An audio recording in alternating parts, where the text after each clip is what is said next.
Hi everyone! Yesterday we had some hotfixes, including a nerf to rogues. So if you haven't seen this yet, they have adjusted the cooldown reduction on Twisting Blades. And I know that a lot of you guys have been playing Twisting Blades or Death Trap or both, and I kept getting a lot of questions about, is that build still viable, is it still good, and all that.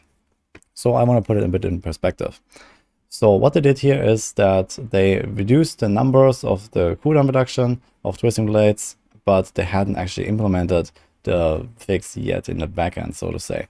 So it was just showing a lower cooldown reduction value on the tooltip, and then yesterday they actually made it match. So the nerf they tried to do like a few days ago was actually not in effect yet, but now it is. So I tried this out. I only tried it very briefly, so I went like one round through the PvP zone here with my Twisting Blades rogue before I later ripped to Lilith.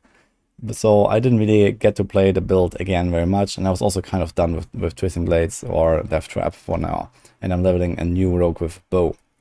But as you can see here, yeah, the cooldowns do come back more slowly. A lot of people have also complained that it feels, you know, slower now, more clunky and all that. Well, I think it is probably kind of fine though, with Twisting Blades still being a very, very powerful skill. The damage output is ridiculous. And it still gives you back some of those cooldowns so that you are generally very fast and have like this high action gameplay. It seems like there is actually a bug though, so that the cooldown reduction from Twisting Blades only counts for the first enemy. I have not like fully confirmed this, but people have been telling me, like a lot of people have been telling me that this is the case. So it seems like this might actually improve again after a potential fix to that. So right now it seems like only the first enemy hit gives you the cooldown reduction, which is almost nothing. So it's barely noticeable. While otherwise you would actually gain cooldown reduction for every single enemy hit, but that does not seem to be the case. So you can probably expect that it's going to improve a little bit. What this means for the build as a whole is that it's not really super crazy OP anymore. So they didn't nerf the damage, but they did nerf the cooldown and the mobility.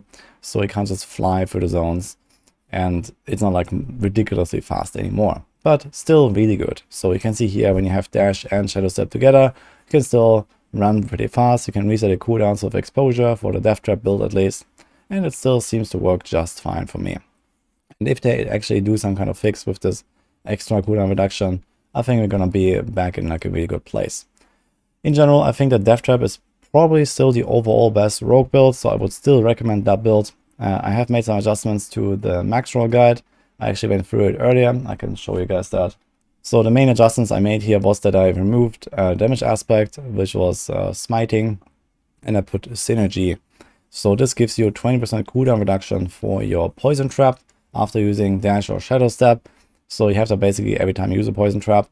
And this helps a little bit with the cooldown consistency, because sometimes you might not be able to just run into a new pack and throw down the poison trap, which is the most important synergy in this entire setup.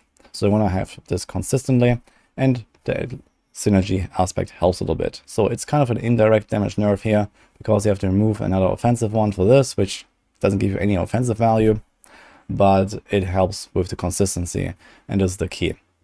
And I also put in the Umbral. The Umbral is like a super powerful resource aspect. I have actually not played with it myself on this build, but I know it is the best for resource gains. I have actually used the Ravenous from the Codex, so you can unlock that in the Codex, which is kind of nice as well. Gives you energy and recovery when you defeat enemies.